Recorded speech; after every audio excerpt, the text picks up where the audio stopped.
Bonjour! Aujourd'hui, une nouvelle présentation d'un logiciel dont je me sers cette fois lorsque j'ai besoin d'avoir une ambiance sonore à ma table. Plus particulièrement, quand j'ai besoin d'avoir un contrôle précis sur les musiques et les sons que je veux utiliser. Le logiciel, c'est Soundplant, et vous verrez, il est vraiment pas très beau, mais disons qu'il est aussi austère qu'efficace.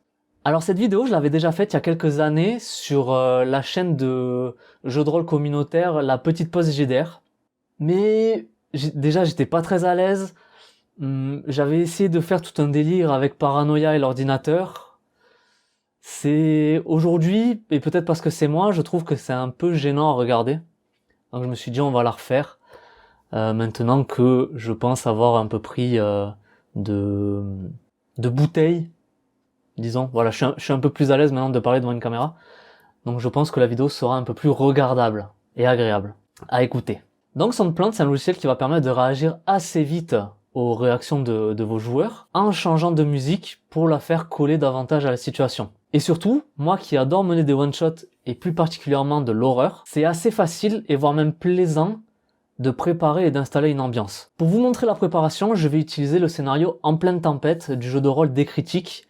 C'est un jeu de Gilus de la chaîne Zone Geek et qui se déroule dans l'univers de The Last of Us. Et donc pour ça, je vais pas me gêner, je vais utiliser les musiques du jeu que je vais implémenter dans le logiciel, plus quelques sons d'ambiance qu'on va voir de suite. Avant de passer sur le logiciel, on va rapidement passer en revue les fichiers sonores que je vais utiliser. J'espère que ça sera assez lisible pour vous. Donc déjà, premier son, c'est une ambiance de tempête de neige qui va coller au scénario. Ensuite, j'ai deux musiques de combat et une musique calme qui proviennent du jeu. Et ensuite, j'ai deux sons. J'ai un grognement plutôt classique ici et le son très caractéristique des claqueurs. Alors évidemment, là, 6 sons, ça peut sembler un peu limité, mais pour la vidéo, ça sert à rien d'en mettre plus, ce serait redondant dans mes explications. Ensuite, dans le logiciel, vous pouvez vraiment en mettre beaucoup plus, et ça, je vous laisserai voir par vous-même si jamais le logiciel vous intéresse. Mais de toute façon, on va voir de suite que pour un scénar de 4 heures, ça sera amplement suffisant, juste en bidouillant un peu le logiciel. Et donc voilà le logiciel. Je vous avais prévenu, c'est pas très très beau. Alors ce qu'on va commencer par faire, ça va être de... Si je remets mes... Si je remets...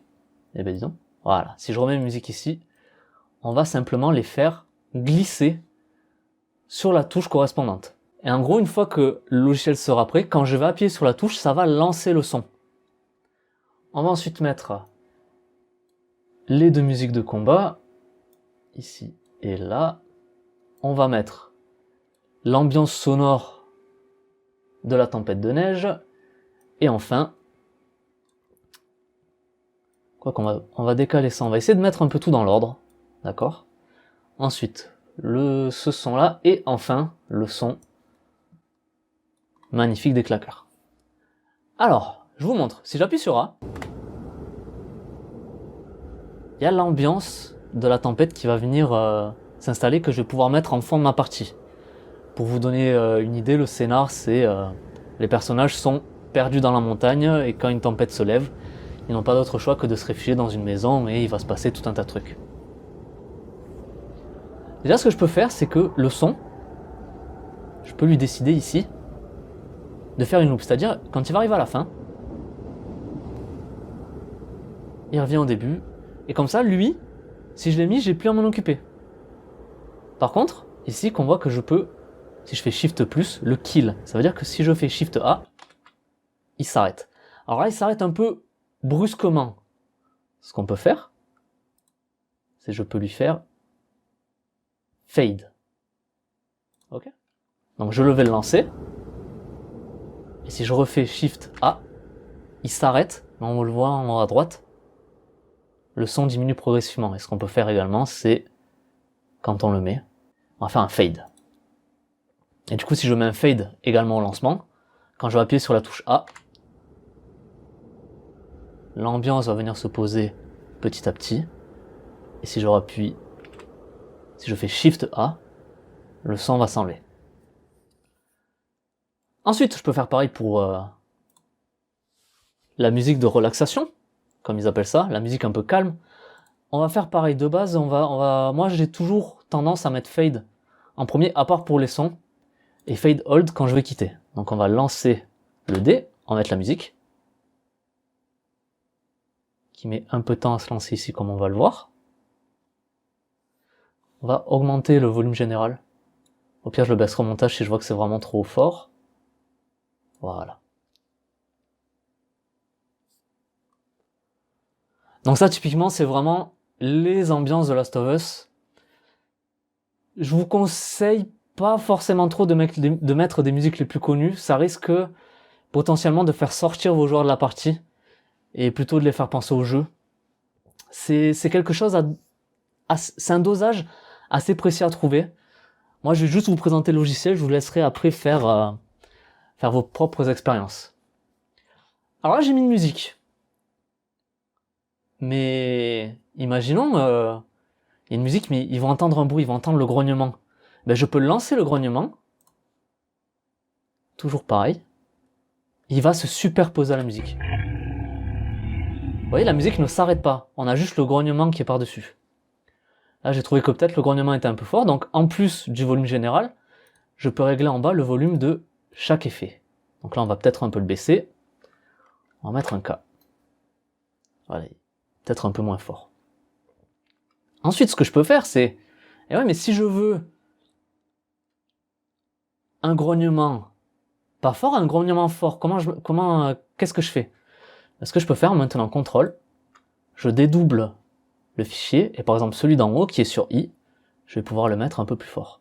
Sachant que celui qui est sur K, il restera au volume initial. Et donc là, si j'appuie sur I, il est par contre beaucoup trop fort. Donc voilà, vous avez compris l'idée. Autre chose d'intéressant qu'on peut faire, bon déjà je peux superposer la musique de relaxation que je vais faire louper à ma tempête de neige. Si vraiment je veux conserver l'ambiance tempête de neige, ça pareil, faire superposer des sons aussi longs, je le conseille pas trop, après chacun fait son mix comme il l'entend. Donc on va arrêter la tempête de neige. Autre chose ici, par exemple, je vais vous faire écouter le son de clicker que j'ai eu, donc on va arrêter ça. Le son de clicker qui est sur point virgule, voilà. Je vais le mettre sur P du coup. Vous voyez, c'est un son assez long. Et si j'ai pas envie que le son se joue en entier, ce qu'on peut faire, hop, on va l'arrêter. On va faire Shift P pour l'arrêter. On peut ici désigner la partie du son que je veux entendre lorsque j'appuie sur P. Voyez? Et si je décide de dupliquer le son, et si je veux que dans ma bande sonore, en écouter un autre, en faire écouter un autre, et ben les petites flèches qui sont en bas, je les déplace. Et là, d'un seul coup, on va le mettre sur haut. J'ai l'autre son qui se fait entendre. Ça déjà, c'est très cool. Mais vous vous dites, ouais mais là on a que 2 sons, c'est quand même assez limité, ça sera toujours les mêmes. Alors imaginons si je prends le cas de la bête. En bas, vous avez tout un tas de réglages. Je vais pas tous vous les détailler, surtout que beaucoup vont être inutiles. Je vais vous en montrer un. Juste un qui va vous permettre de donner un peu plus de variabilité au son que vous allez utiliser. Alors, ce que je vais vous montrer, ça ne marche que pour les sons. Pour les musiques, ça fonctionne, mais ça n'a aucun intérêt. Vous avez ici, on peut décider de changer le pitch du son. Donc ça, c'est le grognement classique. On va augmenter un peu le volume. Voilà, on va le refaire. Voilà. Le grognement classique. Mais maintenant, si je veux qu'il aille un peu plus vite et donc qu'il soit plus aigu. Ah, il est un peu plus aigu. Je peux encore aller davantage dans les aigus. Vous voyez ? Mais ça, si je veux pas le régler toujours moi-même, je peux le randomiser. Sur chaque réglage, je peux randomiser le réglage. Et c'est-à-dire que là, maintenant, dès que je vais lancer ce son, et du coup ici, ça ne s'applique que pour le son qui est sur K, le son qui est sur I, j'ai toujours les réglages d'origine, et maintenant si je vais sur le son qui est sur K, que je le lance, on va le relancer. Vous voyez, il y a des variantes un peu subtiles qui font que le son c'est jamais le même. Et si c'est encore pour moi trop proche, eh ben je peux augmenter l'intervalle de la vitesse, qui est quand même très lent. Vous voyez ? Alors, et si je mixe ça avec tous les sons différents que j'ai sur ma piste de mes claqueurs, ça veut dire que dès que je vais jouer une piste ou l'autre des claqueurs en sélectionnant des sons différents à chaque fois, je vais avoir vraiment un panel de sons et de bruitage assez large, tout en ayant un seul fichier à la base. Et ça, c'est quand même quelque chose que je trouve très intéressant. Donc imaginons si je relance mon ambiance, ils sont dans la montagne, ils sont en train de marcher, il y a une tempête de neige et tout. Très bien. Et là, d'un coup, vous mettez ça à vos joueurs. Et encore là, j'ai pas mis la variation de vitesse. Et si je le relance, de temps en temps, vous en mettez un, et puis vous pouvez mettre l'autre.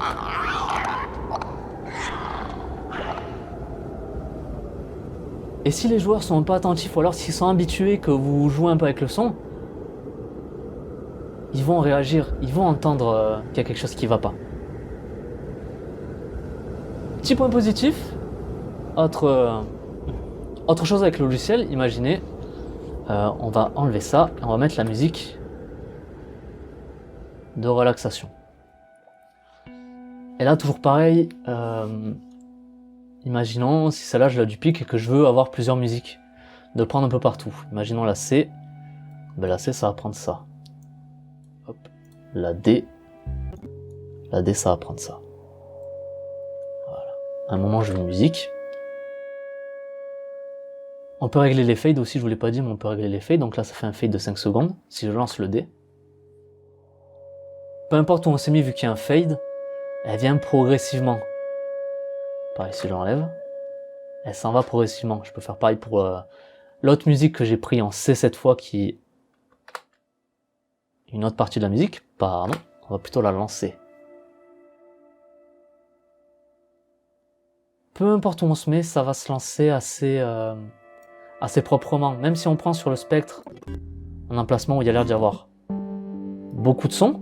Ah oui, ce passage il est extrêmement bien, on va le couper. Et si on le relance,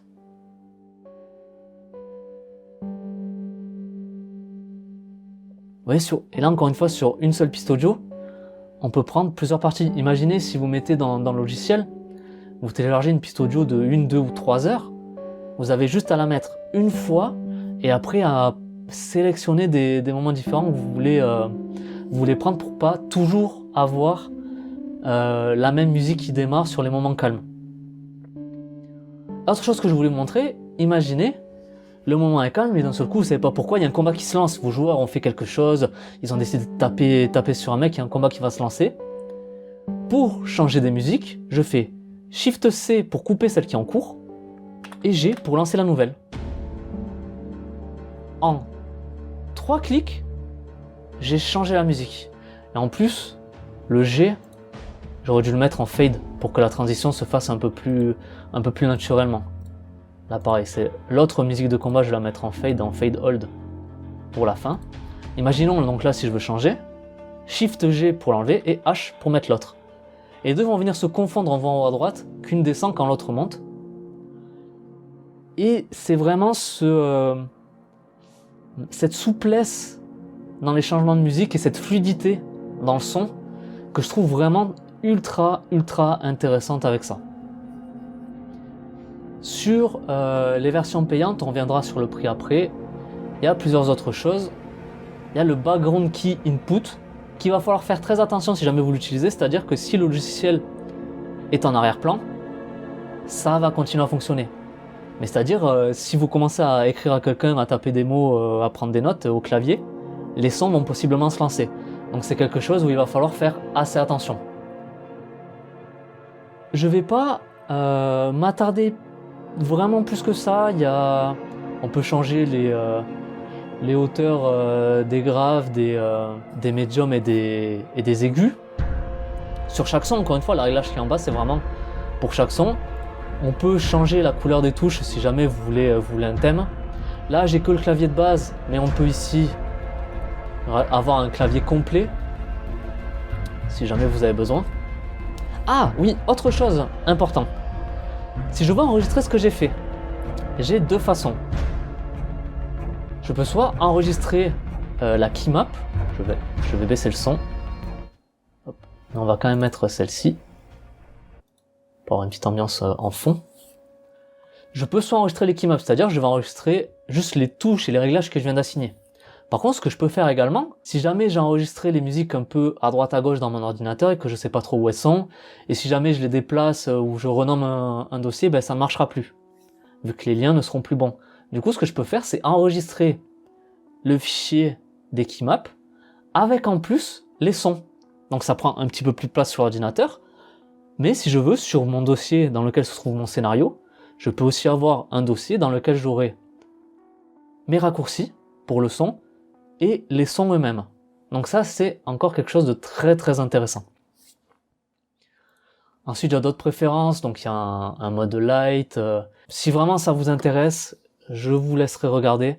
Moi vraiment, je vous ai présenté ce qui est intéressant en termes de jeux de rôle, pour mener des jeux de rôle avec une ambiance sonore. Ça sert à rien que je fasse une vidéo trop longue, ça va vous recharger d'informations pour pas grand chose. Je trouve l'essentiel vraiment du logiciel est là. Donc voilà ce que peut proposer grosso modo Soundplant. Concernant le prix, on est autour des 60 balles pour la licence, avec bien sûr à chaque fois les mises à jour qui sont gratuites. Parce que si vous le trouvez moche maintenant, fallait le voir au moment où j'ai découvert le logiciel, il était vraiment pas beau. Et donc oui, 60 € effectivement c'est un budget, mais vous pouvez l'essayer gratuitement, et après en juger par vous-même, voir si l'investissement vaut le coup. Vu que j'ai découvert Soundplant il y a un moment, j'ai pas vraiment de comparatif à faire avec les autres logiciels qui proposent un peu la même chose, surtout qu'il a toujours correspondu à mes besoins. Je pourrais rapidement faire la comparaison avec Spotify, que Jom utilise quand il mène les parties avec moi. Si on a juste besoin d'une musique de fond pour mettre une ambiance légère et laisser tourner une playlist, Spotify ou n'importe quel autre logiciel de ce type, ça fait parfaitement l'affaire. Par contre, à partir du moment où on a besoin de changer de musique pendant la session, Soundplant commence à marquer des points. Et si en plus on doit faire intervenir des bruitages, là il devient carrément plus intéressant, je pense. Pour vous donner un exemple, dans les playlists de Jom, ça arrive qu'il y ait une musique qui corresponde pas vraiment à l'ambiance de la scène, et du coup ce qu'il doit faire c'est couper la musique, en mettre un autre, etc. Bon, c'est pas gênant, c'est pas grave, mais du coup déjà, lui quand il coupe la musique, sur Spotify elle se coupe net, il n'y a pas ce fade out agréable qu'on peut voir comme dans le logiciel, et ça c'est vraiment pour moi un petit plus. Par contre, effectivement ça demande un peu plus de travail en amont, c'est-à-dire de télécharger les musiques, les sons, de faire des petits réglages, à voir ce que vous voulez en faire. Moi qui aime bien peaufiner mes one-shots et les refaire pour les améliorer à chaque fois, voire les refaire avec d'autres joueurs, c'est vraiment quelque chose qui me plaît parce que je vais pouvoir le faire évoluer mon ambiance sonore en même temps que je vais faire évoluer mon scénar. Et c'est quelque chose que je trouve très agréable. Concernant les sons à utiliser, je suis d'avis qu'à partir du moment où vous enregistrez pas, où vous diffusez pas, en gros que ça reste que dans le cercle privé, téléchargez ce dont vous avez besoin, que ce soit sur YouTube ou autre. Je sais que certains sons peuvent être payants, qu'il faut même soutenir certains créateurs qui proposent des musiques exprès pour jeux de rôle. Si vous voulez une musique d'ambiance d'une playlist qui est faite sur YouTube d'artistes un peu plus gros, vous embêtez pas à vous télécharger. Déjà parce que si c'est juste en fond, il n'y a pas besoin d'avoir une qualité optimale. Et surtout sur YouTube, il y a énormément de trucs. Et notamment une chaîne que m'a fait découvrir Cyril de la page Facebook Discussion de Rôlistes. C'est la chaîne Sound Library sur laquelle il y a énormément de sons. Vous avez juste à taper dans la barre de recherche un son que vous recherchez, il va vous proposer des vidéos. Après vous avez juste à télécharger le son de ces vidéos pour avoir ce que vous voulez.